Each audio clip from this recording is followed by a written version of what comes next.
I'm Roy Potter, a former U.S. Army Lieutenant Colonel. Welcome to the Potter Expositor.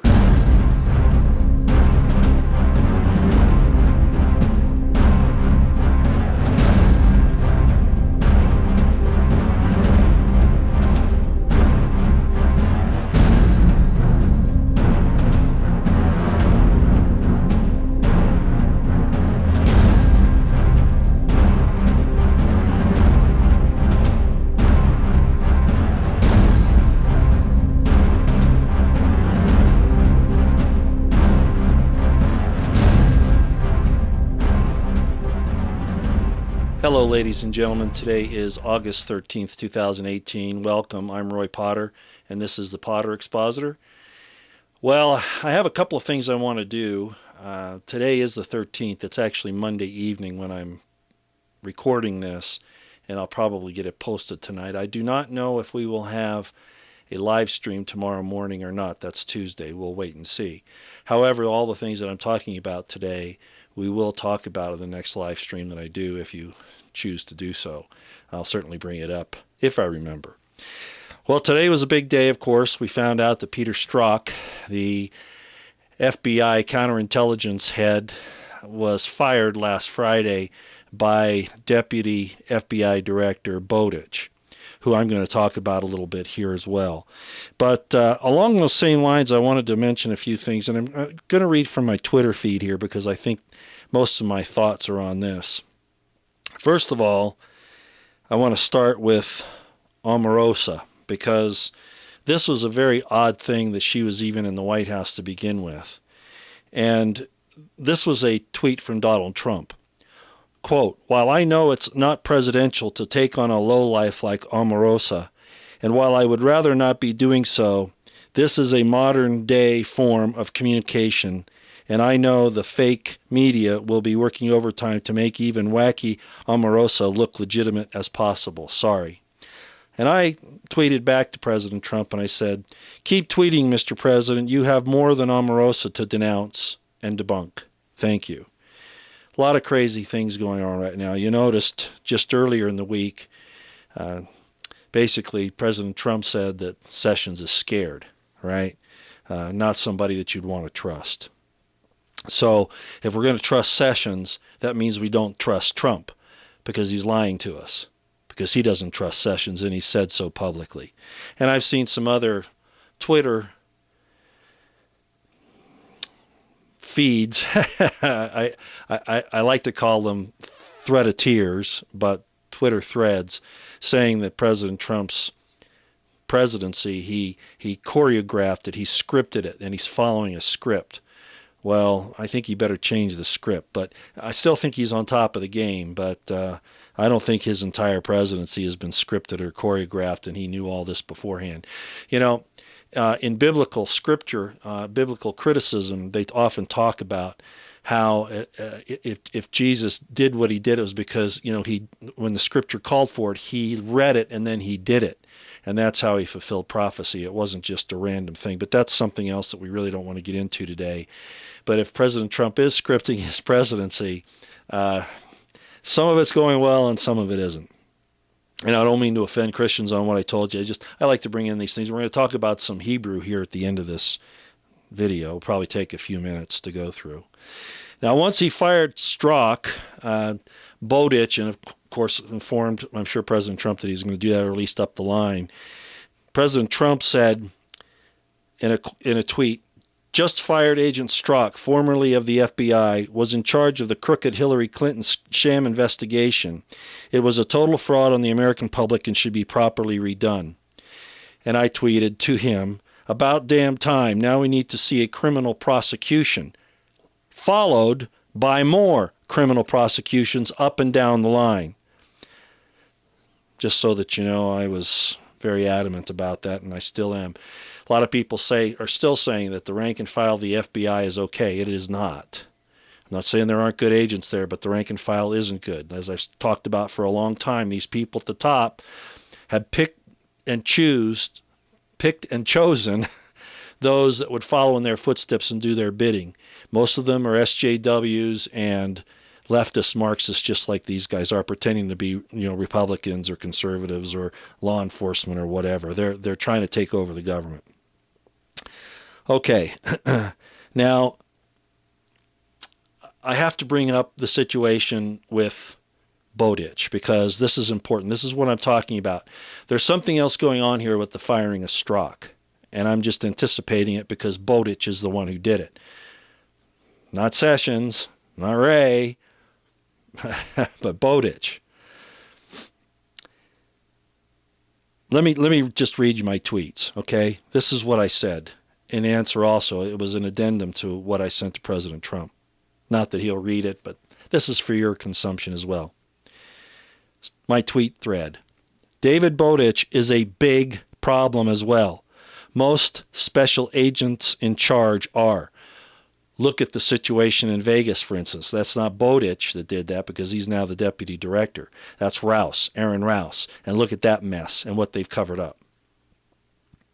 These people are trying to salvage a corrupt institution and cover themselves.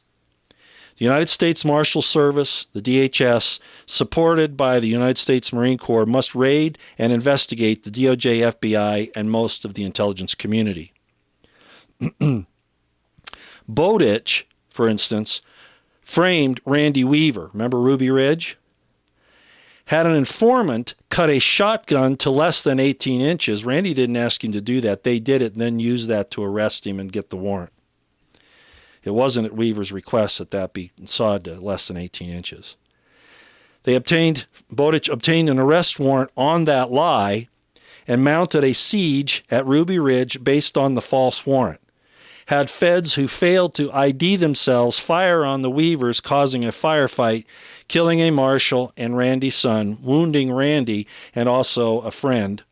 Then authorized the FBI hostage rescue team member Lon Horiuchi to kill Randy Weaver's wife while holding a baby in her arms. Trust these FBI criminals? No. The entire organization needs to be destroyed and rebuilt, if at all. Maybe everything turned over to the Marshal Service. The FBI is questionable under the Constitution anyway. I'm not going to get into that, but it is. POTUS has more than ample justification to raid the DOJ and FBI using the U.S. Marshals and DHS supported by the United States Marine Corps. The entire institution of the FBI is corrupt. It will take much more than the firing of Strzok to regain Americans' trust in federal law enforcement. Again, the entire institution must be cleaned out. Most of federal law enforcement should be eliminated and these duties returned to the states, with a few exceptions. I understand, but we're not going to get into the details of that now. The feds prove their involvement does not ensure accountability, and most often, quite the opposite. That's what I wanted to say about the whole thing with Strzok today. And then I wanted to mention one other thing here because I think it's important. The Still Report on YouTube, a great source of information. Mr. Bill Still does an excellent job. I love the way he says, I'm still reporting on the coup or whatever. Anyway, it's his last name. I'm still and I'm reporting on the coup. But anyway, you get the joke on that, but it's pretty good. Anyway, Bill did a clip today on Judge Jeanine talking about Bob Mueller, and I'd like you to go see it. It talks about Judge Jeanine calling out Mueller. And I'm just going to say here in a tweet that I sent out as to that whole situation there. And Judge Jeanine just really rakes Mueller over the coals, lists all of his crimes, all of his corruption, damn near all of it anyway. And this is what I wrote about it. Bill Still on Judge Jeanine enumerating Mueller's obvious crimes, showing he must be investigated, was what Bill Still presented today, and I'd like you to go see that on YouTube. I hope President Trump is successful. He's really working hard. He's doing 3-4 rallies a week.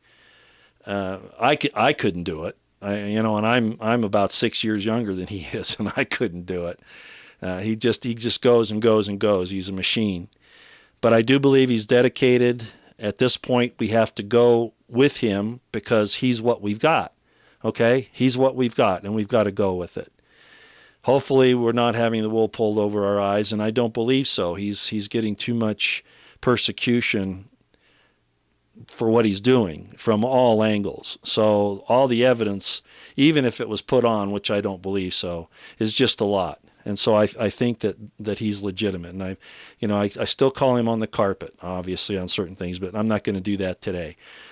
What I am going to say is that these midterms are going to be extremely important, and we have to allow, despite the fact that new senator or new congressmen, new House members, etc., new elected representatives, let's put it that way, get into office and then they get turned. It's obvious. There are a few exceptions. I think Jim Jordan is a good example of one who has not been turned.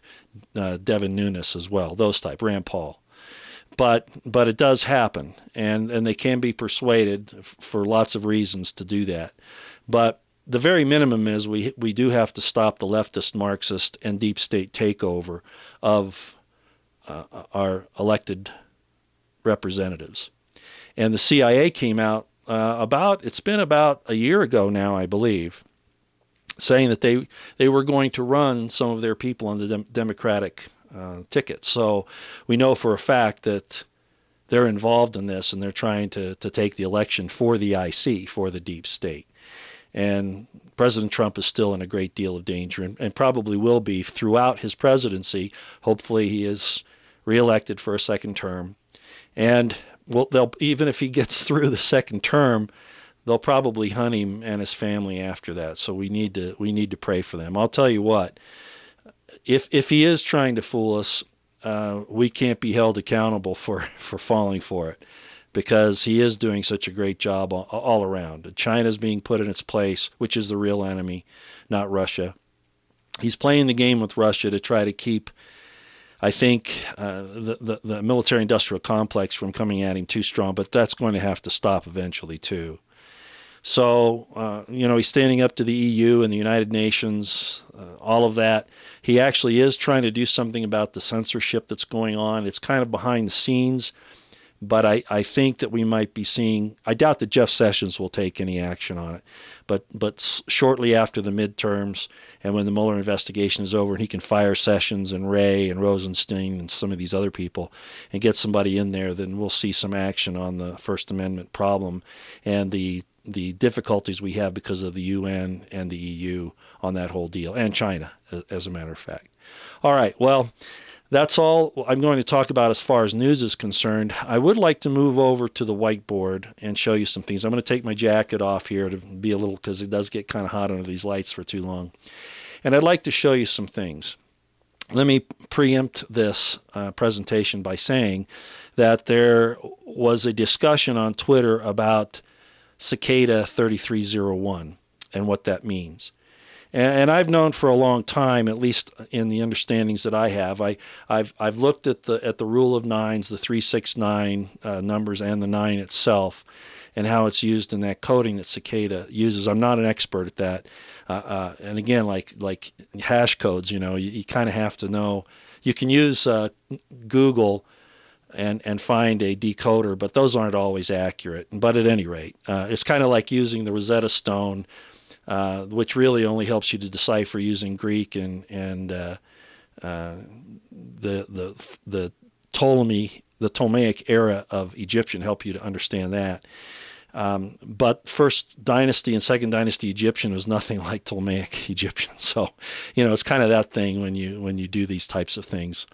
But at any rate, I do want to show you a couple of things about the numbering of that, because in Hebrew, the letters also are numbers. It's a numbering system. And I showed you once before about how the position of the letters in the alphabet isn't as important as the numeric value. It can be important, but in this case, we have to look at it as position. So I'm going to talk about what 3301 means under Cicada, and I'm going to tell you also about what 9/11 means, why they chose 9/11 to do that horrific thing that they did in New York City, in Pennsylvania, and Washington, D.C. on September 11th, 2001. Here we go. I'm going to show you this. All right. Okay, well, we've moved in front of the whiteboard. I hope there's not too much background information. I was going to use a little lapel mic, but I figured that this would probably work all right for what we're going to do, so hopefully you can hear me just fine. Okay, so like I was saying, there was this discussion on Twitter about Cicada and what the 3301 is and the use of the rule of nines and those types of things.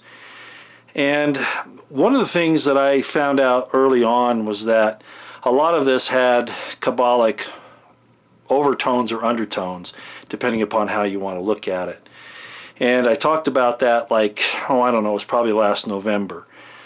But at any rate, I'm not going to talk about the Cicada techniques as much as I'm going to show you what Cicada 3301, the 3301, is in Hebrew. Now, when we use the numbers in this fashion, we're not using the place they are in the alphabet. Sometimes they'll correspond. For instance, Aleph is the number 1, and it's the first letter in the Hebrew alphabet.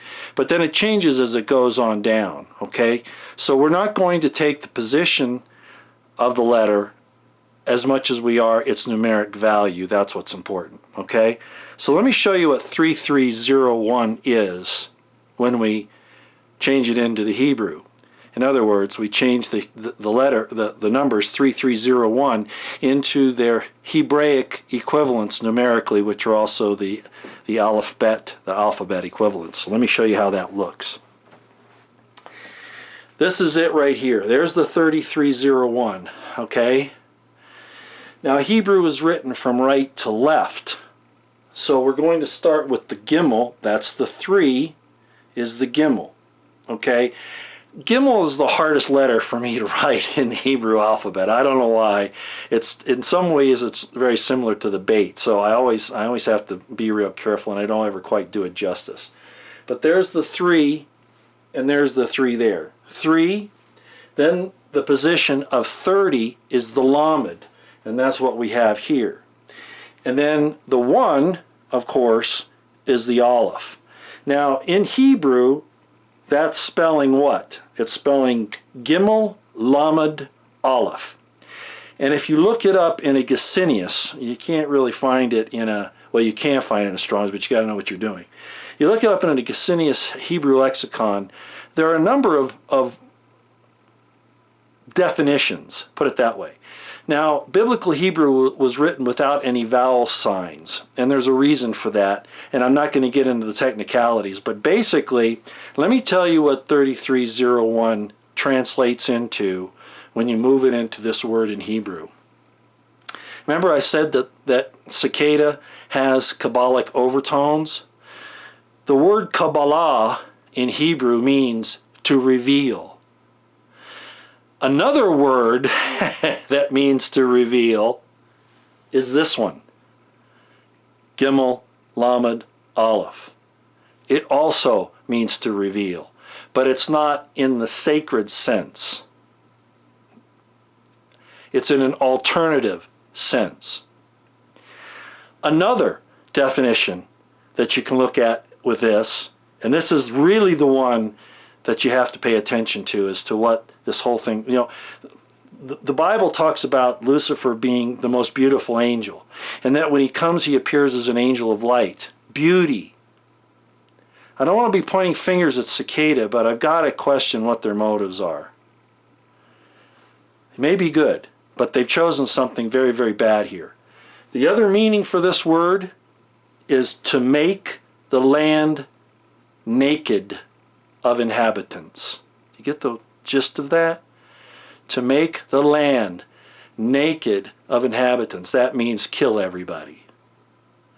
What is it that the Luciferians want to do? They want to destroy mankind. They want to reveal, but they want to reveal the dark side, pretending that it's light. Again, I'm not accusing Cicada of this, but that's really what they're playing around with when they use this word. Okay? I wanted to show you that. And then to put icing on the cake, this is something I've not talked about before, but I'm hoping that Trump is getting ready to reveal what really happened on 9/11. Trump knows Kabbalah, at least he's familiar with it. He might not know the intricacies, but he understands the Luciferian presentations because he's shown that. I'm not saying he does it. I'm saying he understands it. You have to understand the evil side.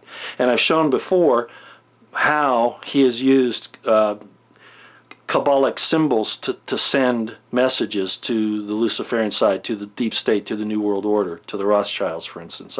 I've shown that. If you didn't see it early on, it was in some of the videos I did this time last year. What does 911 mean? Why did they choose 911 to do that earth-changing, horrible event?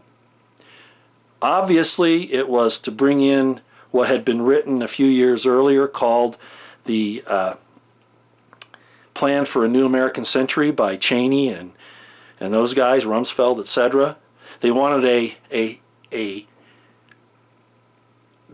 well, basically what they wanted was an event that was similar to Pearl Harbor, so that the people would get behind this new war and that would last in perpetuity, and the police state, to surrender your liberties, to spy on everything that you do, to totally lock down and control you. The panopticon. That's Satan's plan. To take away your liberty is Satan's plan. God's plan is the perfect law of liberty. Satan's plan is twisted, and security is your liberty. You see the difference? So they chose 9/11, September 11th, to conduct this horrendous, horrific thing. And it was a sacrifice to their God. It was a blood sacrifice to their God to show that, like at the Bohemian Grove, they burned, they cremated their conscience. The cremation of care that they do in the Bohemian Grove is to throw away their conscience for this Machiavellian tactic to take over the world for their God. And they, at the same time, they did this mass sacrifice in blood. And that's what most wars are. It's just a blood sacrifice to their god Moloch, is one of his names. Okay, so they chose the day 9/11. What does 9/11 translate to when we use this same system? In other words, we take the numbers 9, 1, and 1, and we replace them with the letters in the alphabet that correspond to those same numbers. So we have 9, these are it right here, okay? So you have 9. Can you see that? Not very well. Let me see if I can get it bigger. I have a little hard time writing here. Okay, that's the 9, that's the 1, and that's the 1. Remember, Hebrew writes from right to left. So really, this number, this isn't, okay, this is actually 9/11. Okay, boy, it's really hard to do this one. I got to do this side. So 9/11 translates into Hebrew 9, that's the Tet. Aleph is the 1, Aleph is the 1. So Tet corresponds to the number 9. It's also the 9th in the letters of the alphabet, the 9th place. Aleph is the first place, but also has the numeric value of 1, and Aleph again is 1. Tet, as I've talked about somewhat in the past, means the instructor. It's the serpent. It's Satan. Okay? It's the tempter. Do you see that? In the Luciferian mind, it's Lucifer. Okay? Aleph means first father. It also means God. And if you're using a numerical code, Aleph is God. And on 911, Tet, Aleph, Aleph, the Aleph is twice. In other words, that's Aleph re-emphasized. In other words, it's stronger. It's saying, we really mean this. So what is the translation using this system? Satan is God unquestionably. Satan is God, is God. Do you see that? The Tet is Satan. Aleph is God. Twice emphasized. This was a mass sacrifice to their god Moloch, Lucifer, Satan. And they're telling the world, and they're telling each other, that Satan is the supreme God. Really, ladies and gentlemen, that's what we're looking at. This is heavy stuff. Whether you believe it or not, that's not the issue. The fact of the matter is they believe it, and they've proven it. We can go through an entire system and decode a lot of their things that they do just like this. You take some risks when you do these types of things. I'm very aware of that. Well, I hope you can see the importance of this. Again, I'm not necessarily pointing fingers at Cicada, but this entire Q thing, some people will say that Q and Cicada are not related, others will say they are. It doesn't matter. They use the same system basically. They use the same types of techniques. Okay? However you feel about it. You know that I think Q's a problem. Okay? Canaanites. Alright? Okay. Serious business. As I said, I don't know if there will be a live stream on Thursday morning the 14th, or when I'll get to do a live stream again. I'm sorry, Tuesday morning the 14th, and then maybe not on Thursday morning either. But regardless, the next time I do a live stream, we'll see if we can talk about some of these things, okay? All right. Out here for now.